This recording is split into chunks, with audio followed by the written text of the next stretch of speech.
Hi, I'm Drew. And I'm Sam. And welcome to Drewling Samantics.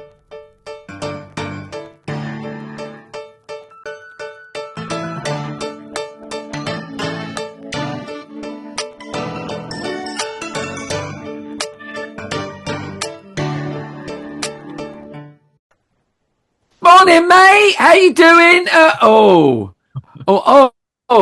Look at that. There's a glimmer of it.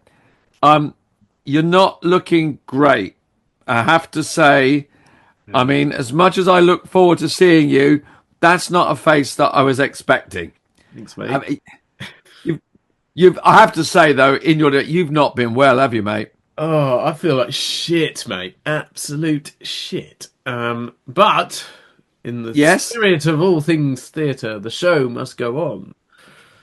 What kind of show is it going to be? I mean, anybody, joining us on YouTube, I'd probably switch off now and, go audio. Go. You don't mean just like fucking sack it off? No. Oh, no, certainly not. No. I mean, I'm sure. Look at that. Go on, you can do it. There. Yeah. There we are. It's been a week, mate. Definitely. Has it, mate? Have you? Is this born out of? I mean, I know it's always born out of hard work, but I mean, have you or have you just had the lurgy, haven't you? Yeah, there's shit going around, isn't there? There's always something going around. I've spent quite a lot of time in London recently, so I've been on the tube. So some inconsiderate git has passed it on to me clearly. Sneezed on you or something. Yeah, lovely. Oh, mate, I'm very sorry to hear that. I am, on the other hand, are disgustingly healthy. I'm very sorry. But I will not force this upon you. I will just sit here calmly and say... I'm all right. I'm fine. I was a lot worse a couple of days ago. Didn't really get out of bed for a day or two. I've done a lot of watching TV, mate. I can tell you that. Certainly, I've sat in bed feeling sorry for myself, bog roll up my nostrils and popping every pill known to man to try and make myself feel a little bit more human. But nature of the beast, isn't it? Like we all go through it, particularly like we've talked about it before, like pantolurgy and stuff, where you end up working so hard and non-stop and surrounded by a group of people, and particularly when you're working with kids, because kids have always got something, haven't they? That's why people work in schools get ill quite a lot and what have you. Well, you know what they say on the adverts, always keep away from children. I mean, it's, whether using... I'm not sure there are adverts telling you to keep away from children. There are at the end of detergent adverts and things. They always say always keep away from children. I think they mean I think they mean the product, but I'm taking them at their word. I really am. When it comes to little germ balls that children are. The problem with you, mate, is a lot of the adverts say please keep out of reach of children, and you are the size of a child, so you can't be out of reach. Mate, I've just got the ump. Then they're taking a piss out of little people. Well, anyway, I say little people, I mean short people. Anyway, do you know it's funny, mate? Actually, you should mention adverts because obviously, having been in my my death state, I've seen a lot of adverts in between things I've been watching on TV, and do you know what's popped up more than fucking anything else? What? You get every 30 bloody seconds. Oh, energy meters this and energy meters. Shut up! I don't care. I hope energy meters explode, all of them. That's bloody Einstein and whoever else you happen to be. The multiples are out and about now, aren't they? Because I think there are bits and pieces. Yes, I'm there. Yes, there. Yes. But anyway, your face has been in my life more than I care to want it. But that's not the main thing I wanted to talk about. I keep seeing adverts for something which for a show which I've actually seen before, and I don't know whether you have. A certain Lord of the Dance. I'm sure you're familiar. With Lord of Mr. Flatley. Yes, Mr. Flatley, indeed. Yeah. Although he's not in it anymore, I imagine, because he's nearly as ancient as you, isn't he? These days? I would have thought, bless his heart, he's danced every dance he possibly could. I mean, God, he was. I mean, I've never seen the show, so I mean, I've seen bits of it, obviously, and I know his reputation as he didn't. They said to him by creating that show, he pretty much saved Irish dance or giving it a new lease of life. And Yeah, it's an interesting one, isn't it? Because Riverdance was the original show that was created of Irish dancing. Or I say the original, the sort of famous worldwide show yeah, that took Irish dancing to new levels as a spectacle, I guess. Um, and then I don't know the story. I'm not going to delve into it because I don't. But there was something about he was involved in that, but then they kicked him out, or he wasn't involved anymore. So he started Lord of the Dance, which was his own thing. Um, and Lord of the Dance, I mean, I've seen both. I've seen Riverdance and Lord of the Dance. right. And Lord of the Dance is very much more a spectacular. I don't mean it's more spectacular, but the show itself, there's a storyline, there's a progression, I mean, both of them phenomenal. Like the talent is just mind blowing. But Lord of the Dance, I think, leans more along the almost musical theatre style route. There's a story like you've got the Lord of the Dance who's fighting the evil dancer, and etc. There's progression. There's a love story. Whereas I believe, or from what I remember, Riverdance is here's some Irish dancing. It's really, really Right. entertaining, but there's nothing to link it. It's So it grew then between the two. Then I mean, there's been others, haven't there? There's been Flame of the Dance or something. I don't know. all sorts of different things. But yeah. I think Riverdance and Lord of the Dance are the two sort of biggest players in that area, if you Yeah. like. But the reason I mention it is because, as I said, I've seen these shows, and the people in them, the talent, I can't put it into words. So the way we often talk about how you and I do lots of different things, like I model, I sing, voiceover, acting, blah blah blah, and you do the same, lots of commercials, you play the ukulele, various different things, all within our sort of remit of performance, but we have lots of strings to our bow. However, and in that we've said you kind of have to. This isn't an industry as much as we'd like to go, I will only do Shakespeare. You can't, because there's just not enough work to go round, and you kind of have to be these I was going to say jack of all trades. We've actually talked about that before, haven't we? Because it's jack of all trades, master of none is always better than master of one, which we're kind of saying here in our industry. You kind of need to be good at lots of things. That phrase, isn't it? A triple threat, quadruple threat, or whatever. So yeah, you have to be able to cover your bases. And I'm not suggesting that some of these people in these shows aren't multi-talented, because I'm sure they are. But the levels to which they are dancing, the things they are able to do with their body, and specifically their feet and their legs, are just mind-boggling. And in that, I wonder what sort of examples of this there are where, yes, you're good at various things, but you're so good at one thing that you make your career on it. So, I don't know, I guess another example would be like a high end opera singer.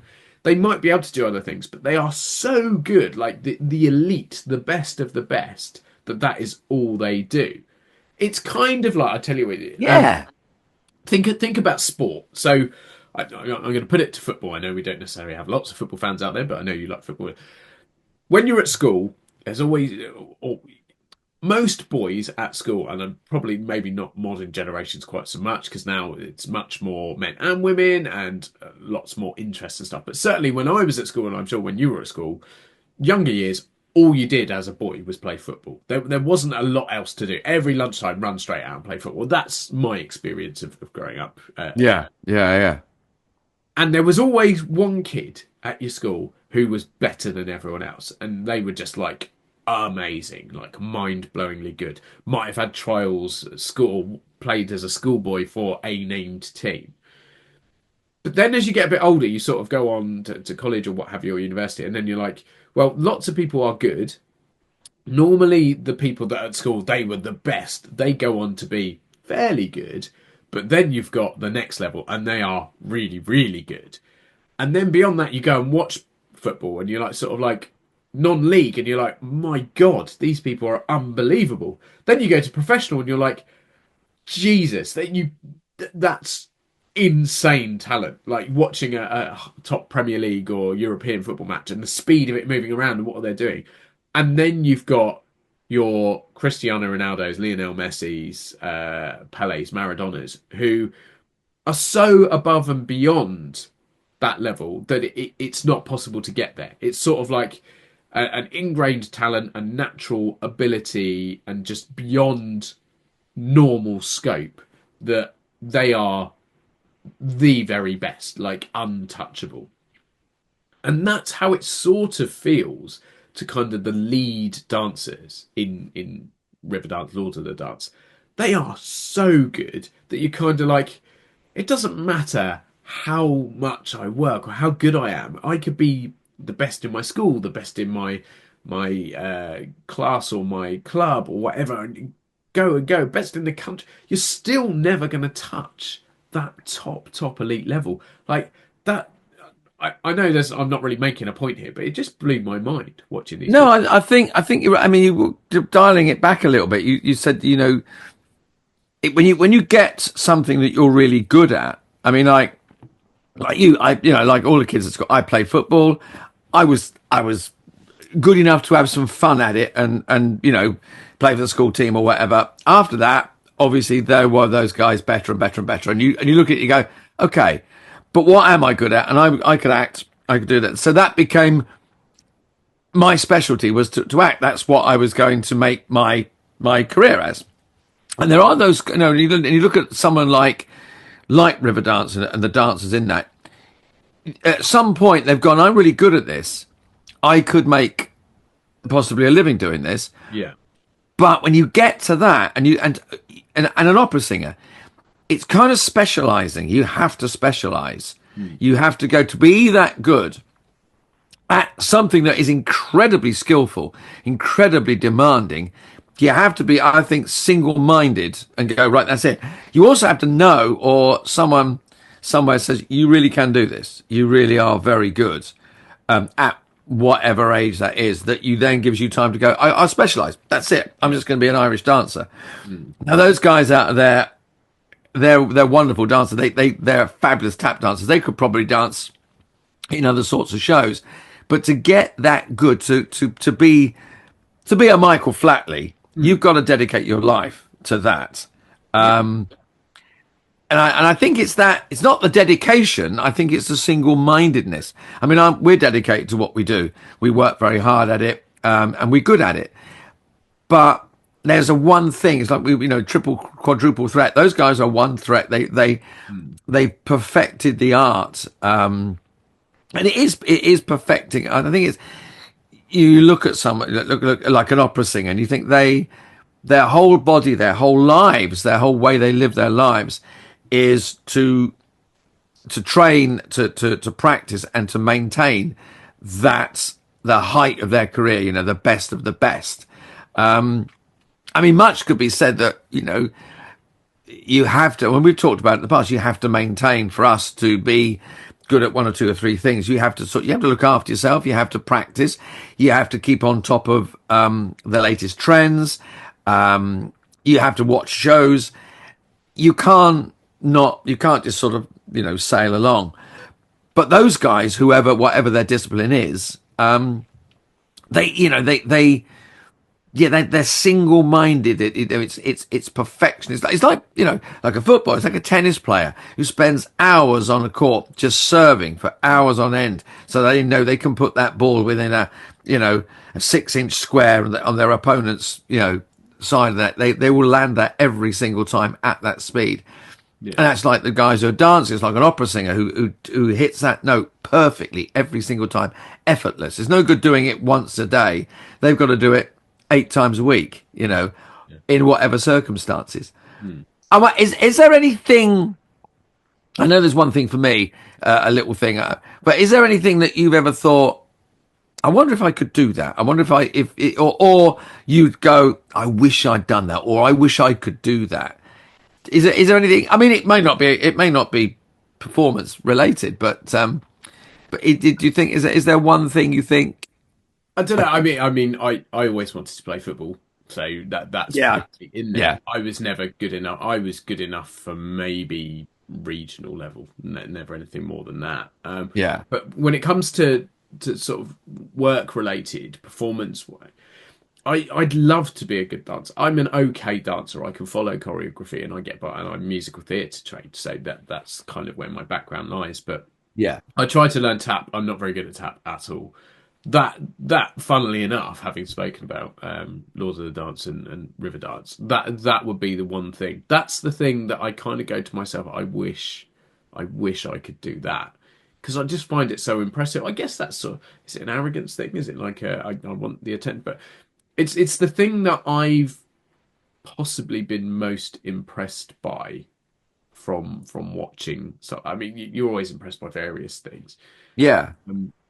But and actually, I've got a question to follow on from that. But no, because you said there's something in particular that you wish wish you'd followed, or well, when I was at drama school, I had an aptitude, a skill for mime, and I met a couple of people there. They were teachers of mime, directors. They ran and mime ran around about the time I was at drama school and leaving drama school. It's very big. I mean, lots of big theatre companies, moving picture, mime show, people show, trestle theatre, big companies performing at the time. And it was a very popular medium. It still is, but then it was very, lots of people were going off to Jacques Lecoq in Paris. And one of the guys said to me, you should audition. You would get, and I'd just done 3 years of training at drama school. I kind of wanted to work. And I think, and even my late father said to me, you're good at this, maybe you should, and I didn't understand that world, but and then I went on, and I watched circus and clowning, and I love clowns in circuses. I mean, the skill of that is immense, and I'm quite good even now. Now I can still do the pratfalls, I can still leap around a bit and not hurt myself.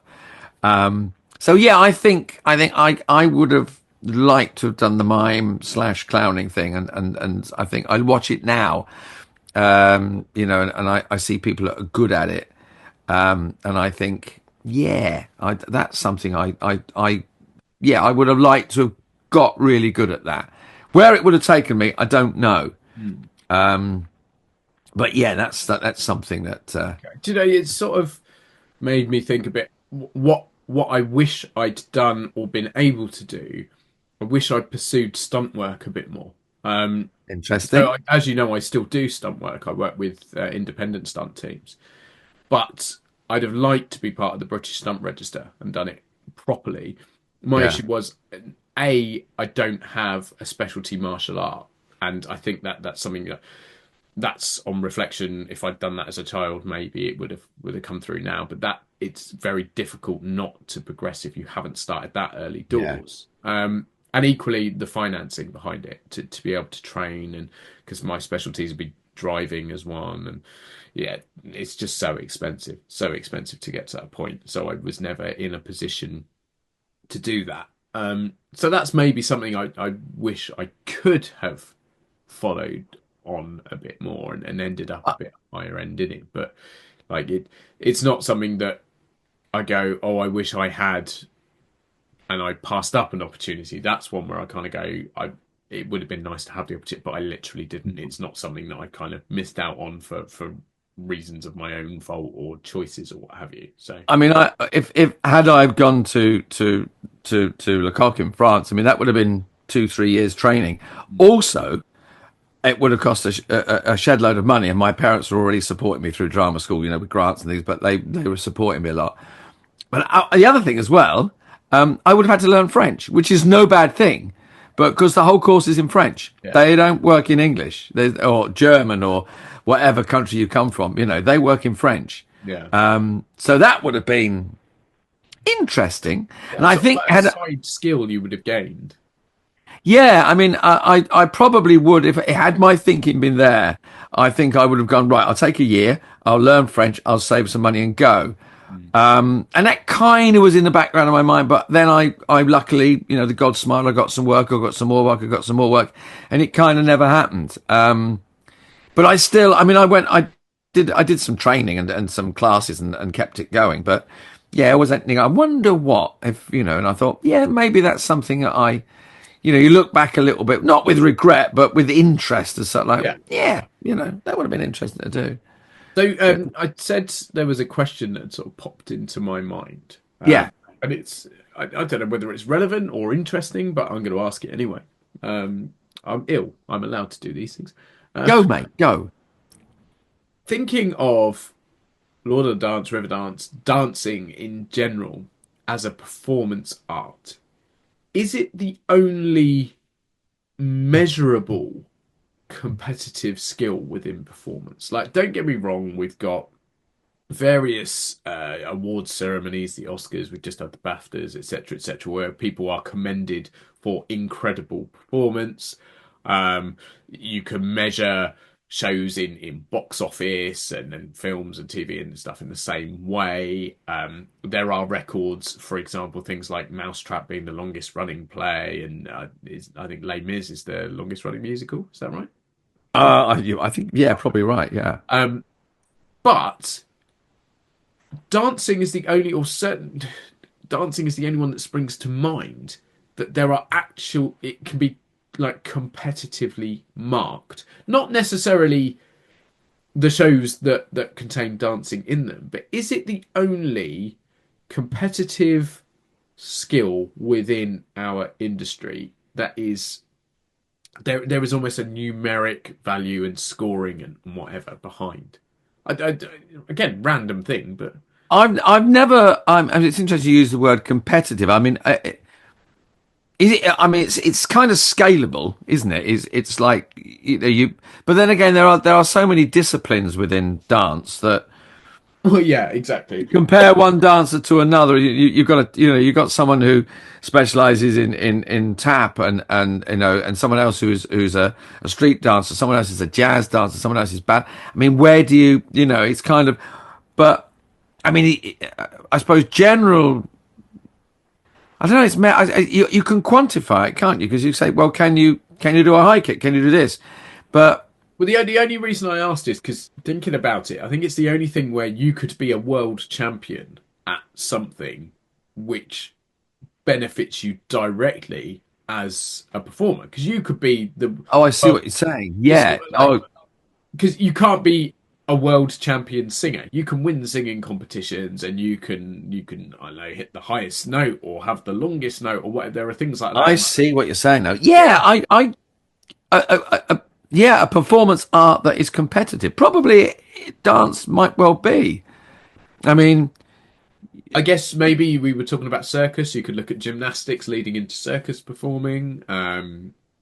But the thing about that is you can take competitive dancers like the guys on Strictly and put them in an entertainment show, which if it's happened, you've taken the best of the best, put them in a TV show, and then from that they've gone on to have their own shows. Yeah. So they've gone from the competitive world of dance, and they've been chosen because they're at the top of their tree, competitively, competition speaking, and of course Strictly is a spin-off of a competitive dance. Yeah, previous to it is another. Oh yeah, I can see your point. It's interesting, that, isn't it? I mean, because you've got, I suppose the other show is Dancing on Ice, and that I always think of ice dance as a competitive sport. Have Torvill and Dean turned it from that to a performance? It isn't. I don't see it as, because you don't see, well, you do see big ice shows, so perhaps that. Well, yeah, certainly you've got Disney on Ice, haven't you? And you've got a couple of others. I guess you could then say, and anyone who's a very good ice skater or a very good rollerblader will immediately go, yeah, they're not the same.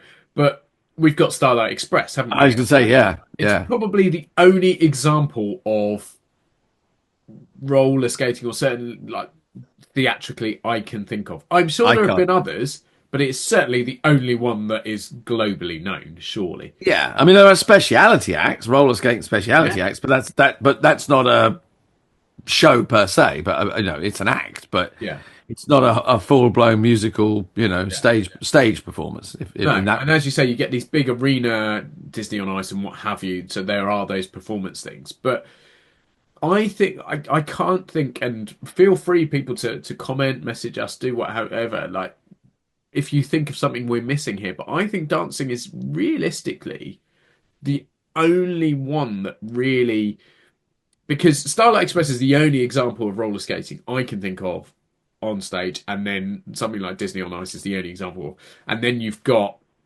Dancing on Ice on TV. Um, I don't think has there ever been a sort of Starlight Express esque competition thing with celebs and what have you? you think like something about Maria and Oliver. Yeah, with celebs. I don't Well, think. no, it doesn't necessarily have to be celebs, but certainly like we've got Dancing on Ice, we've got uh, um, various other competition-y things. Your X Factors. There's what was it? Was it Soap Star to Opera Singer or something like that? There are various. Oh yeah, Yeah. But they are. They're kind of novelty shows, aren't they? They're not. They are not taken away from what. Not Cool. to denigrate them at all, but yeah. But they're and even something like Strictly, yes, you're being judged, but not, I wouldn't say, to competition standard. Like, it's not like here are the criteria to meet. Also, like in the Olympics or something, yeah, where they're marking gymnastics, there are certain things you have to do, and it's not quite as regimented, is it? So, and also, if you are like a competition, that's it. That's the be all and end all. That's what you've got to win this. Otherwise, you're not successful. For Dancing on Ice and Strictly Come Dancing, that's it. It's not the be all and end of their career. If they get it well, it gives them another boost to their career. But it's like if you're a gymnast or an athlete, or you've got to be the best of the best, otherwise you're out of there. You've got to like Riverdance, I guess, and going spinning back. You've got to keep that as good as that. And you've got a finite time to do it, because by Christ, is that a hard thing to do. Those guys work like ballerinas and dancers. That to dance at that level, the physical and mental pressure on those guys is immense. But yeah, that competition thing, though, isn't it? It's like you say, to be a great footballer, you've got to be up there. Well, if you're not up there, it either isn't. Some people are happy playing Sunday League football, and say, well, I could have, I had trials for Liverpool and all that, but you didn't get there. You're not a pro, but you're still loving your football. But I got a question to ask you. Complete change. Now, sort of windy uppy question. Have you ever, and we all got our credits on our CV and things that we can do and our skills, have you ever lied and said, I can do this, and then had to kind of have 48 hours to try and get it right? I mean, and gone on and gone, nah, or gone there and completely, screwed it. I wouldn't say I've ever lied, like point blank gone, I can do something that I absolutely cannot do. We all, and I stand by this, we all blur the edges of reality and truth. And right. Yeah. Like you might tell someone you're 5'8", when actually you're 5'4" or whatever it is. Thanks, Sam. Thank you.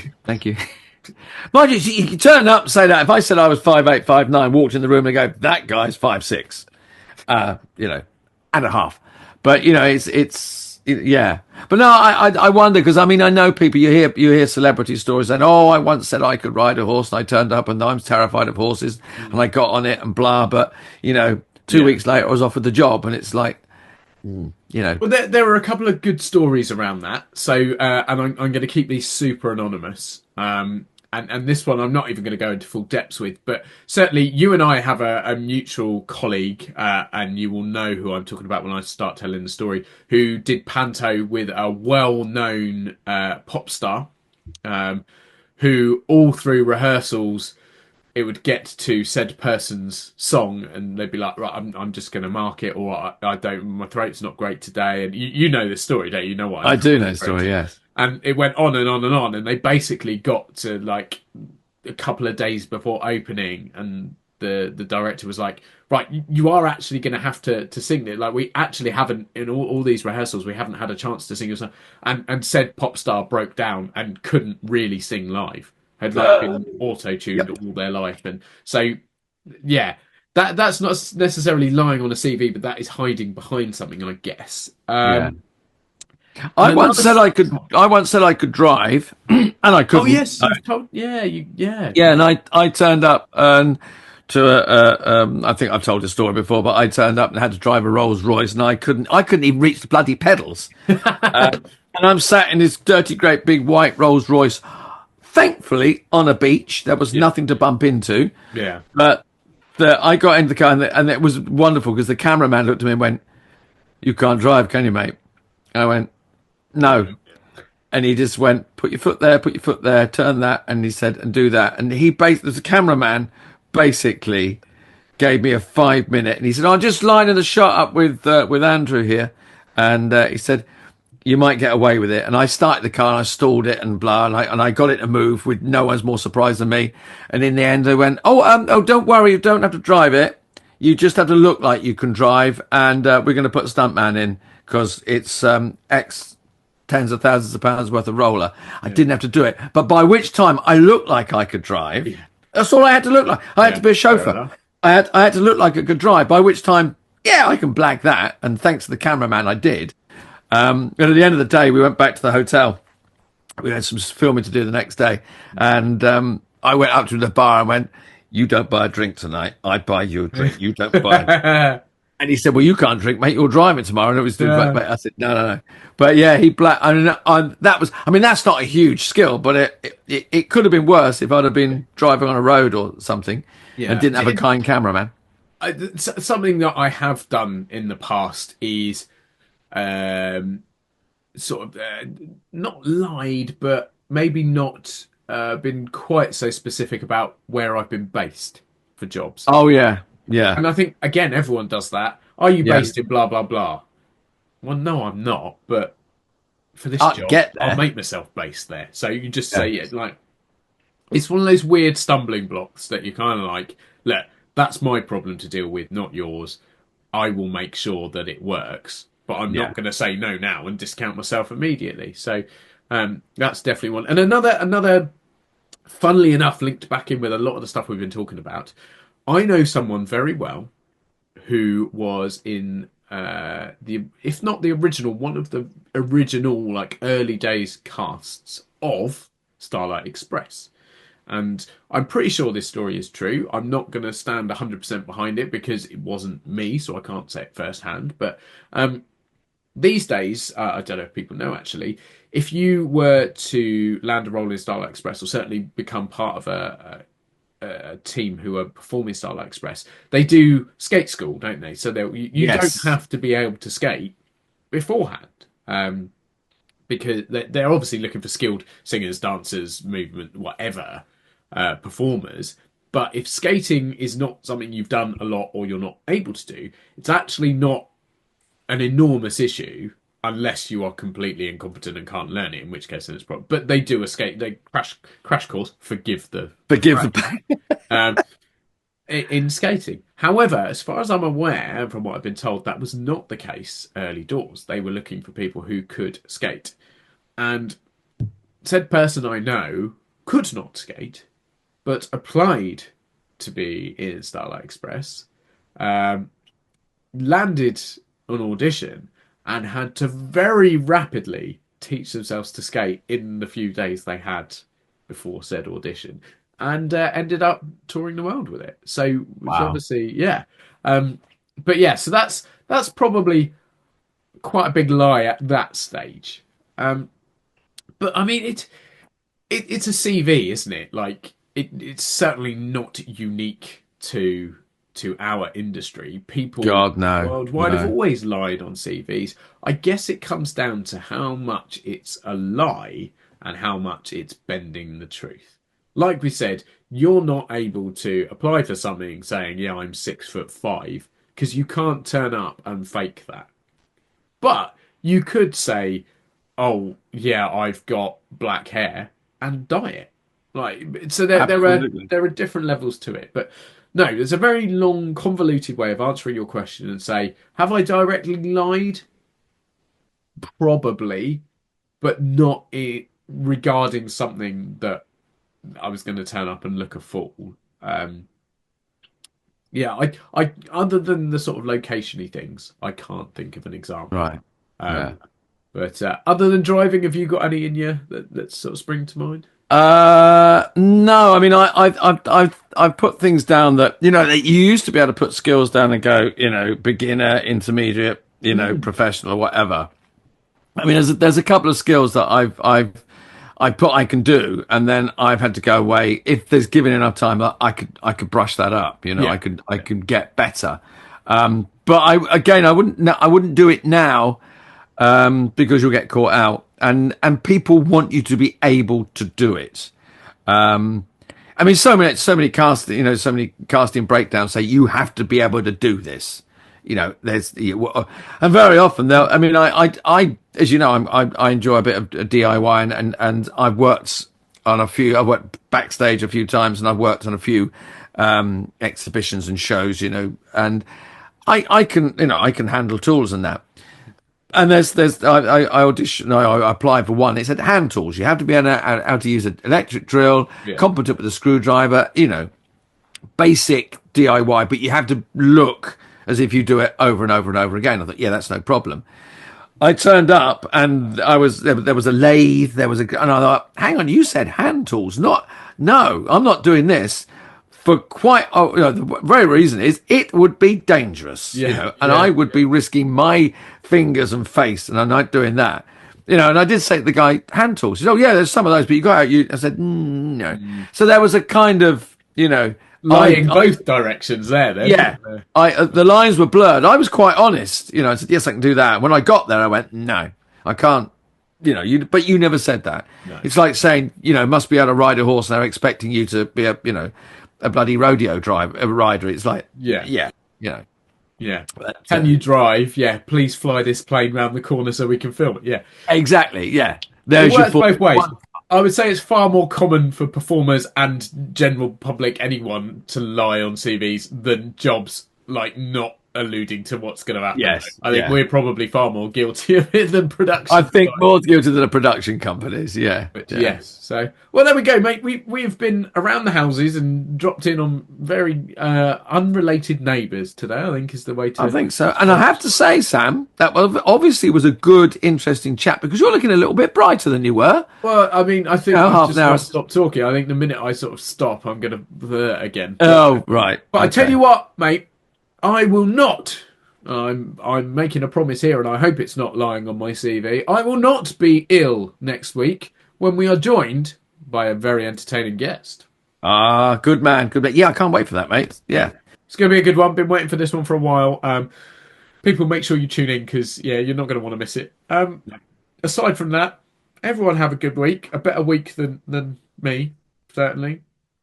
Or that I've been having.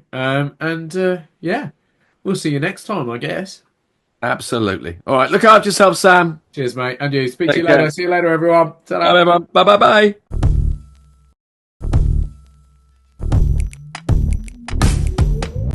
Thanks again for watching this episode of Drewling Samantics. Please make sure you subscribe to our channel and turn on notifications so you never miss a new video. Don't forget, we're also available as audio only. Just search Drewling Samantics in any good podcast app. And please support us on social media. All our links and handles are on screen now. We love welcoming new followers and subscribers, so why not share with your family and friends so they can join in too? Thanks very much. See you next time.